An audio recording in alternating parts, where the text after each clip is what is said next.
Değerli izləyicilər, videonu bəyənib kanala abunə olun ki, hər kəs son xəbərlərdən anında məlumatlansın. Rehber Dadu Əliyev paylaşımı ilə diqqət çəkib. Xəbər verir ki, onun sosial şəbəkə hesabında paylaşdığı videoda səsləndirdiyi fikirlər izləyiciləri narahat edib. Bir gün mən də öləcəyəm, bu dünyada bir şəklim qalacaq deyə Rehber bildirib. Qeyd edir ki, Dadu məşhur müğənni Natılan Həbibi ilə ailəli olub. Onların bu nikahdan Zeyd adlı bir oğlu var.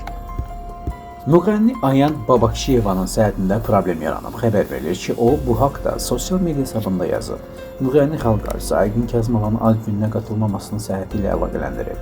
Dünəndən bəri hər kəs, o cümlədən izləyicilərin bunu məndən soruşur. Səhhətimdə yaranan bəzi problemlərə görə ürəyimdə bambaşqa yeri olan Aygün Kazımovanın ad günündə iştirak edə bilmədim. Məni tanıyan və bilən hər kəs onun mənim üçün nə qədər dəyərli olduğunu bilir. Dəvət olunmuşdum və səhnə çıxışım da planlaşdırılmışdı, sadəcə iştirak edə bilmədim.